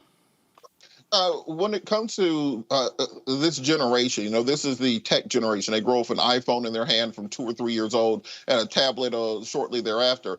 Because of that, they do have access to pretty much every piece of information and music and TikTok video on earth. How do you convince those young people to come over to a healthy and educational platform versus doing TikTok challenges to, throat babies or something? Absolutely. So this is the first, as you mentioned, this is the first generation of fully native internet and social media using children. And so within our platform, we created this safe circle technology where children can create, publish, and share in a secure environment. And so our goal is to really create this family experience. So we want to get the parents excited about, creating these moments. And so now this engagement happens where the parents are more driving these kids. Say, okay, well, I know you have access to everything else, but here's a safe alternative where you can actually, listen to the music, create your videos, but the parents don't have to worry about their kids being exposed to other content within our platform. And so really pushing this narrative to the parents to encourage them to use the technology to create these moments and then do that within our platform. Scott Bolden, your question. Hey, good evening. What's your metric for success beyond how many people use it, how many people sign up? Ultimately, as an entrepreneur, you want to grow to your level of business competence vis-a-vis the product. But how do you measure whether you're reaching your goals and objectives vis-a-vis the basis for why you started this initiative? Right. Well, there's a couple ways. On the business side of it, obviously, it's about getting more people on the application, securing more contracts, really scaling up our operations, because our ultimate goal is to be an iconic children's brand, an urban Disney. But in regards to the social impact, we work a lot with schools, school districts, hospitals, and really it's about providing the tools to the educators to get them to use healthy hip hop to start their day with these morning energizers, doing brain breaks throughout the day. So we work a lot. We have a lot of direct connectivity with educators who are in the trenches with these kids every day, as well as working in hospitals. And that's the way, really, as far as like the social impact, we're gauging that, because we can also track a lot of, but it's mostly about the direct interaction with the educators and parents. Yes, yes. Much luck to you. Monique, your question. What is it that parents can do who want to support your initiative? Is it like name recognition that can be increased, or in what ways could they, through their local communities, assist? Yeah, well, right now would be more, downloading the app, interacting, playing the music for their kids in their home, obviously on car drives, things like that, really interacting with healthy hip hop and our characters. Right now, so we actually just closed a round of funding, but we opened up a Republic campaign. So this is regulated crowdfunding, where it allows everyday people to actually act as angel investors. And so we opened this up because, as we know, Black and brown entrepreneurs have only been access to like 1% of the multi-billion dollars of capital that's being dispersed in the tech arena. And so through Republic, it's allowing everyday individuals to become investors. So not only become consumers of healthy hip hop, but now you can invest and be a part of this early stage tech company. So as we grow, you now have shares in our company. All right, then. As Roy just said, it's available on iOS and Google, Apple App Store, plus Google Play as well, Roy Scott. We appreciate it, man. Good luck with the app. All right, thank you. Appreciate you for having me. All right, folks, and that's why we have this segment, an opportunity to provide Black folks in tech to be able to share their stories. Let's go to Atlanta. Former Atlanta Mayor Kasim has filed paperwork to run again for his old job. Documents filed with the Georgia Ethics Commission will allow Reed to start accepting political contributions for the 2021 race. He jumped in 1 month after current mayor Keisha Lance Bottoms announced she wouldn't be seeking a second term. Reed was Atlanta's mayor from 2010 to 2018, and his administration was under federal investigation into city contracts and finances. Reed will face off against the president of the Atlanta City Council, Felicia Moore, and two other council members, Antonio Brown and Andre Dickens. They are already taking shots at him for that corruption investigation. And in addition to that, Mayor Shirley Franklin put out a statement saying that he failed as a leader as a result of that as well. Ouch. So expect that to be quite an interesting race taking place in Atlanta. And so we'll see who else jumps in.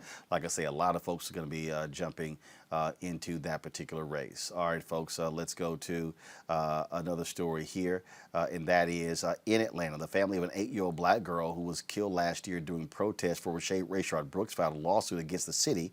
What has happened? Attorneys for the family of Sequoia Turner held a news conference demanding justice for the young girl who was shot 1 year ago near Wendy's, where Brooks was shot in the back by an Atlanta police officer. We are here today to announce the filing of a lawsuit on behalf of the family of Sequoia Turner. Her life is priceless. We're forced to live through this day by day. We deserve justice. Someone needs to be held accountable. So the first tragedy is that we lost an 8-year-old girl. The second tragedy is it was preventable. And what we've learned in our discovery from the beginning of this case is that there was opportunity after opportunity and notice after notice, not only from the Wendy's owners and operators, but from the city, the mayor, city council, and the police department to do something about this, and they failed to do that. The lawsuit filed with the Fulton County State Court names Atlanta Mayor Keisha Lance Bottoms, Police Chief Rodney Bryant, City Council Member Joyce Shepard, and Wendy's International as plaintiffs. Also, folks, let's go to Tulsa, where 15 new burials are discovered there. Since the exhumation began in October, a total of 27 graves with what's believed to be the remains of victims from the 1921 Tulsa Race Massacre have been found. More remains are expected to be uncovered as the digging moves west. Once the bodies are exhumed, the city and its Public Oversight Committee will determine the next steps for storing remains, DNA testing, genealogical research, commemorating the grave sites, and honoring the remains. So certainly a sad case there. And speaking of sadness, the pioneer who sparked the 1953 bus boycott in Baton Rouge, Louisiana, has died. At 23 years old, Martha White had just gotten off work and caught the bus home. When she sat in one of the only bus seats available, she realized it was designated for white passengers. The driver demanded her to get up, but she refused, and another black woman sat beside her in solidarity. Once the driver pulled over and attempted to have White arrested, she told him about a recently passed ordinance to desegregate buses in the city. In response to the ordinance, bus drivers across the city went on strike. As a result, the ordinance was overturned, which prompted a bus boycott by the black community. White provided the framework for the Montgomery bus boycott, influenced by Rosa Parks in 1955. Martha White died at the age of 99. That right there is one of those examples, Robert, where people who don't understand history. This took place in Louisiana in 1953. Just like the lunch count, there was a lunch before what took place at the Ford, North Carolina A&T students when the late Dr. Ron Walters led the Wichita, Kansas chapter of the NAACP, the youth division. He led a lunch counter boycott there in Wichita. So even though we think about the sit-ins in 1960 or the Montgomery bus boycott in 1955, there were precursors. And in Montgomery, they studied that Baton Rouge boycott, and it did provide them with an understanding of what to do in Montgomery. Well, you're completely right. And this is why it's so important, going back to the conversation we were having earlier about the fears of critical race theory, that we do give people a proper and actual education. The way that we teach Black history in this country, I call it the Black history fairy tale. One day, Abraham Lincoln got up, decided he wanted to end slavery. So him and Martin Luther King met with Rosa Parks. So they got on the bus and rode from Selma to Montgomery. Then they went to Washington for the I Have a Dream speech. Then by noon, Barack Obama was president and racism was over. That's the way that we teach civil rights in this country. But there are legends, there are lions, there are titans who gave everything, gave their entire lives and livelihoods to this struggle to bring us to where we are today, who are not in history books, who are not remembered. And if you think it's bad for Black folks, white people have absolutely no idea or concept what happened or how brutal things were. So it's important that we venerate these people, we tell their stories, we tell the legends, we pass down this information, because when I see Black Lives Matter in the streets in this generation of activists, I understand that when you see these shirts saying, "I am not my ancestors," the only reason you would say that is if you don't know what your ancestors did. And because we have not educated them, they do not know how to go forward, and they end up retreading much of the same territory that's been walked before instead of building upon what has been done previously. So it's important that even if you have white folks storming the school board meeting saying they don't want any education on race, we have to teach those legends and pass down that information. We are the griot. We are the ones who have to push that knowledge forward, because if we don't do it, it will die out, and these people will be forgotten, their sacrifices left behind. And I think it's vital, Monique, that we understand the Martha Whites of the world. She died at 99, and unfortunately, we lionize a few people without understanding. And I say this all the time when we have the annual event around the MLK's birthday, that the national birthday of Reverend Dr. Martin Luther King Jr., it's not about him. It's about the movement. And when he won the Nobel Peace Prize, he accepted the award on behalf of the movement, which is why he also shared the proceeds of the movement. And that did not sit well with Coretta Scott King, but that's why he did it. And so the monument, the monument to Dr. King in Washington, D.C., it's not just to him. It's really to the movement. And we should always remember the Martha Whites of the world in addition to the Rosa Parks of the world. And of course, Claudia Colvin as well, the young woman in Montgomery who actually took the seat before Rosa Parks did, but they determined for other reasons why they wanted to go with Rosa Parks. Mm-hmm. Absolutely. I couldn't say it any better than Robert already has, especially the part about our ancestors, and anyone who wants to say that they're better, stronger, badder, more willing to fight than our ancestors has no clue why even the ones who did not fight, who stayed in homes and in jobs so that we can do what we're doing right now. All we owe is debt. There's no room to besmirch any of those names. And so I appreciate, frankly, shows like this where people can get that education, and we find, especially among our white brothers and sisters, that sometimes it isn't nationalism or supremacy, it's that they don't want to face what was. And it's so much easier to wash it than to face it. And we simply cannot allow for that. The only way forward is if we are in full view of what we were so that we do not repeat it. Scott? Yeah, just real quick. I agree with my colleagues. These were the foot soldiers of the civil rights movement. And the real power, in my opinion, as I learn more and read more, was not just Martin Luther King and Malcolm X and Rosa Parks, as you said, but every state, or almost every state, created a movement within that state or within their cities because they believed in the nonviolent movement. They believed in the civil rights movement. But without those foot soldiers, who all of their stories still haven't been told, without those foot soldiers, the movement just wouldn't have been a movement. It would have been spotty here and there. And we need to be not only telling their stories, but we need to be writing about their stories, because you'll see so many of them are of that age in the 80s and 90s or older who you've never heard about, or I've never heard about, or our kids haven't. And yet they were intricate and vital to the transformation of this country as a result of the civil rights movement. And we need to write more about them, the unknown foot soldiers of the movement. Absolutely, absolutely. But that's why we do what we do here on this show, folks. We want y'all to support what we do by joining our Bring the Funk fan club. Every dollar you give goes to support this show, goes to support the work that we do. You can, of course, give to us via Cash App, $RM Unfiltered, paypal.me/RM Calm down. Scott, stop talking. I'm gonna get you a muzzle. PayPal.me/R Martin Unfiltered, Venmo.com/RM Unfiltered. Zelle is Roland at RolandSMartin.com or Roland at RolandMartinUnfiltered.com. Folks, we've got some great things coming up. I can't wait to show you. I was just over the other day. We're very busy on our new office space. We will be broadcasting from our new office space on July 5th, Monday, July 5th. And so it's going to be great to actually to be there. And so we look forward to that. And so your dollars goes to make that possible, in addition for us to be able to travel around this country to cover the stories that we know are important to our community. Folks, thanks a bunch. We're going to be seeing you tomorrow. Robert, thanks a lot. Monique, thanks a lot.